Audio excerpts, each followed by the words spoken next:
On MorningLine, we're talking about bees and beekeeping and the state getting involved with trying to help pollinators out there, of which bees are so important. With us, Mike Studer, the state apiarist. It's good to have him on. Always learn something from him every darn time. And Mike McClanahan with TDOT also. And we talked about the website you should go to get more information from the Tennessee Department of Transportation. If you scan right now, if you got your cell phone, just hit that baby, and it will bring you to the website. And among other things, Mike, what do you have there that you can tell them they can get? I think that's kind of cool. You can get a packet of seeds. Yeah, so right at the center of that QR code is Polly the bee, and we launched Polly. The working group launched it last June, and one of the cool things about Polly is that she's this affable voiceover animation sort of bee that has these series of episodes on the website.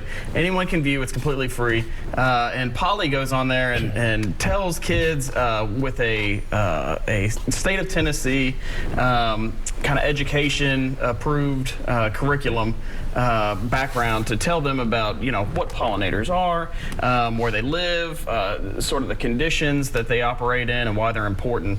A couple of the things that we have started to connect with the public with regarding Polly and using Polly is some of these really innovative bingo cards. We came up with something that you can use in the car, or maybe if you're out on a picnic site. There's a pollinator bingo card, and you can see the different types of things that are available here in Tennessee, and then just check them off the card as you go.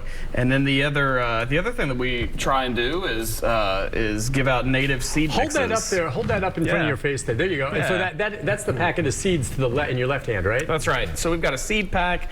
These are all things that occur in this part of the South. Are those wildflowers, or what do we got? Let me see what we got here. It's just these different kinds. So you can get a seed pack. It's a pollinator blend. I love this. Absolutely. And you would plant this when? Here, you read what type there. Can you even see this? You don't have your glasses on. I have my glasses on. Well, I can't even pronounce most of these names. The seed blend contains all these different names of various flowers, and they're beautiful. Pop these out there, and wow, that's great. Well, the website we showed you in there, again, scanning. So anyone can get some of these seeds. Yep, we have an order of those that we put in every spring, and then we really give them out during our outreach events in the fall, and then a National Pollinator Week in June.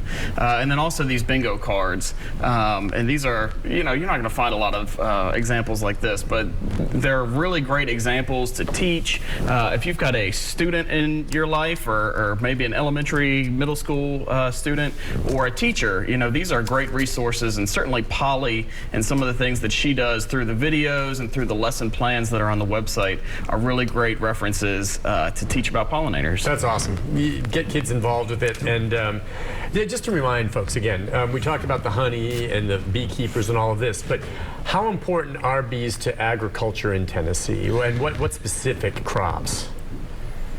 Pretty much everything but corn, wheat, tomatoes, peppers, for as far as honeybees go. Now, native bees are good for peppers and tomatoes and bumblebees and carpenter bees. That's one thing carpenter bees are good for. Is tomatoes and peppers and blueberries. So like my bees, and my beehive's right near my garden every year. Yeah. They don't mess much with the tomato blossoms. They're all over the cucumber and squash. And then I get them cross-pollinated, and I get these squash cucumbers.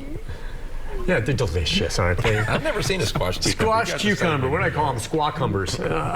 Anyway, they'll pollinate. Your yard will just light up if you have the bees. We've got some photos that are actually from one of my bee harvests that I would just share, Mike. I think you'll find this instructive, both Mikes. Okay, that's a close-up of my bees. Aren't they lovely? Those are honeybees, Mike. Yeah, those are honeybees. The two Mikes. That's one of my beehives. 3 levels. You see up front there is where I've got the sugar water and those little things.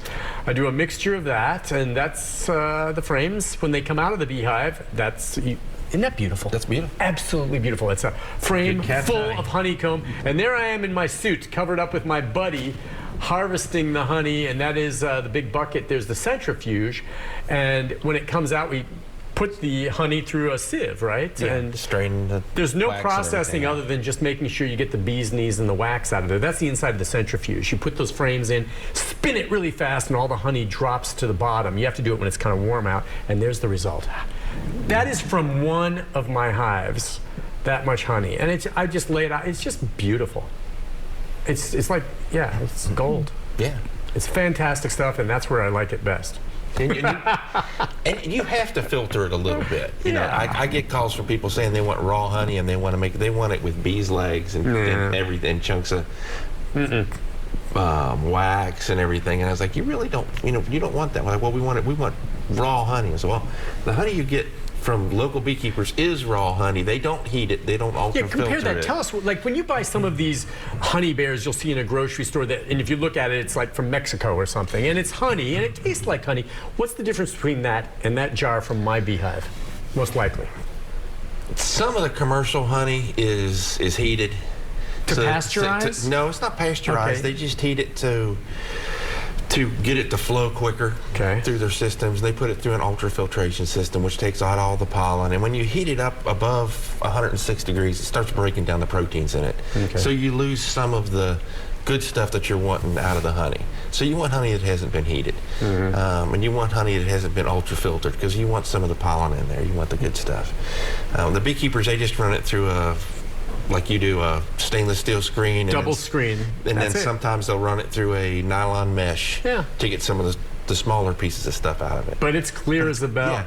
You know, and when you talk about heating, I bring this up. Some people will call me and say, Nick, I have this jar of honey that I have. It's up in the pantry for several months, and now it's turned crystallized white. So, like it's hard. And like, is this bad? Should I throw it out? And I go, no, don't. Now, what I guess I don't want it to get too hot, but what I say is just gently heat it up in like a double boiler is what I've done. Don't put it in the microwave necessarily, but I warm it up and it reverts back to exactly what it was. Yeah, you heat it up slow. I mean, you really don't want to get the honey above 106. Okay. So you just want warm water. I've had people sit them in a sunny windowsill for a couple weeks, and just the heat from the sun and warmth will reliquefy it. The fact, unless your honey gets contaminated in some way with something that shouldn't be in there, when it's crystallized, it's fine. It just it was a moisture issue, and if you heat it up, it will go back to the way it was. Other countries, that's the way they want their honey. They want it crystallized. And there's also creamed honey, which is a real fine crystal. Yeah. You know, it's a process to get it to go to those crystals. You have to hold it at a certain temperature for a certain period of time. You know what he puts on his toast? What? Royal jelly. Royal jelly? Oh, my God. We'll explain to you what that is in a second. Oh, the good stuff. All right, we got some phone calls here. Let's go to Linda. Linda, good morning. Hi, Linda. Good morning. I kind of got in on the tail end about the bingo game. The teacher in me would like to know how to get a hold of one of those for my great nephew, who is very interested in nature. That's awesome. So I'll hang up and y'all can tell me how to do this. You bet. Mike, reminder, just go ahead and we'll put the website up and tell her. And if she doesn't have a cell phone to do the QR code, she can just go to your website, which you see is at the top there, TennesseePollinators.org, right? That's absolutely correct. There's contact information that you'll find on there, and what you'll do is send a request for however many you need through the website to us, and we'll get them out in the mail. I'm heading back to the office and gonna ship some. That's awesome. Later today. So that and she can order a packet of seeds for him. Absolutely correct. Which is neat, and then you can plant those later coming up. That's great, Linda. I think there's a lot of kids that are fascinated by this kind of stuff, and it also teaches them not to be afraid of it. We've all been stung maybe once in a while as a child by a bee, and it hurts. I just try to explain to people, they're not out to get you. Don't wave your hand around your head. They'll leave you alone. Bees are not aggressive, typically. No, the European honeybee is not an aggressive bee. No. Yellow jackets, they can be aggressive. Some of the wasps, too. Yeah, some of the wasps. It's fast moving, they go after it, and if everybody wants to go like this, if one gets in your face, just kind of go like this and move it out of the way and get rid of it. Slow. We haven't seen any murder hornets, have we? No, I knew that question was going to come up. No, I may as well get it before someone calls. Yeah, murder hornets, we don't have... Something that looked like it, though. We don't have Asian giant hornets in the state of Tennessee. Now they're calling it, they changed the name to the northern giant hornet. So, you know, that's what they call the murder hornet. The only place they are in North America is Washington State and Vancouver, British Columbia. They've eradicated the nests that they found there, so as far as we know, there are no more in North America. They're not as big as people think they are. I've actually got an example of one at my office from Washington State. They're a little bit bigger than a European hornet queen. Okay, so they're not. Or European. People have this like it's a hummingbird. No, it's not. They're not that big. You know, I get calls. I was still getting calls last week. People thinking they had Asian giant hornets or murder hornets. So I tell them, go to what you need to do is you take a picture of it, or if you have a specimen that, you know, you killed in your house or something, take it to your local extension office, give it to them. They'll put it in the distance diagnostic center, and if they can't identify it or they think that's what it is, they'll send a picture of it to me or send it. It'd be very to me. unusual. You've yet to see one. Yeah, we've yet to see one in the state of Tennessee. 99.9% of them are European hornets. Then we have cicada killers and a few other. Yeah. They look similar. Yeah. The one other thing, years ago, you and I both went out on this story. I accompanied you, and we'll get a question on this about Africanized, a strain of it. And I think, as I recall, we went out to one where you said a beekeeper from a packet that he got from out of state had maybe 10% Africanized genetics in there. Only 10%, the other 90%. And he said he went out and he lifted the lid off. And all the bees came out in once and covered. He was in a suit, thank goodness. That's just from 10%. Yeah, it depends on which Africanized genes they've got. They obviously had the aggressive Africanized genes. 10%, and the whole hive emptied and covered him. And if he wasn't wearing a suit, he'd be dead. Yeah. Well, who knows? But I mean, he would have been lit up. Yeah, but I mean, we haven't had any since 2016, and that was down in Lincoln County. Yep. We had 2 cases, 2016. And you just go in there, try to eradicate them. We eradicate them, and then I trapped the whole area for 2 years. Yeah. You know, I set swarm traps up for 2 years and catch all the swarms and send them off and have them checked to see if they're got any Africanized. We don't have any. Yeah, that's crucial. I mean, they don't produce much honey. They just rob other beehives, it seems like, and they're aggressive, rather. But we don't have them here as a problem. Yeah, we don't have them. And that's one of the reasons why we want bees inside the urban areas in Tennessee, is because Africanized bees, what they'll do if they come into an area is they try and take over managed bee colonies. So if all of a sudden you have a beekeeper that all of a sudden their bees get really nasty, they'll notify us and say, hey, I got a problem, all of a sudden my bees got really nasty. Go out and look, and if they're Africanized, then we can trap everything in that area and get them real quick. If we didn't have managed colonies in that area, they'd just go into a wall or a tree and they'd start reproducing. Yeah. And they reproduce 12 to 15 times a year, where European honeybees reproduce once to twice a year. Okay. And they'll saturate an area of 200 colonies per square mile. So that's like every third house in a subdivision would have one in it by the time we found it. So it's an early warning system for us to be able to know if they're here so we can find them quick. So but again, very rare. Very rare. Let's go to Cheryl. Cheryl, good morning. Hi, Cheryl. Hello, Nick. How are you today? Good. How are you? Oh, I'm good. I'm sitting here listening to all this beekeeping and all that. And I had a friend who'd been, a beekeeper for many, many years. Then all of a sudden, he had what they call these robber bees. And he hasn't been able to keep a beehive since. Robber bees. So he just gave up on it.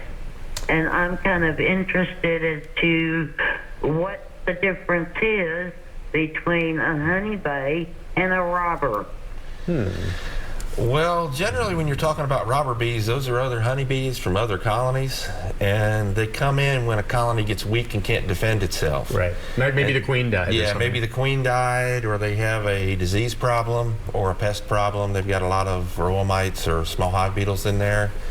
And then another colony will come and rob them out and take everything they've got and take it away. For some reason, his colonies were not staying strong, or he wasn't keeping them strong enough, is what it sounds like.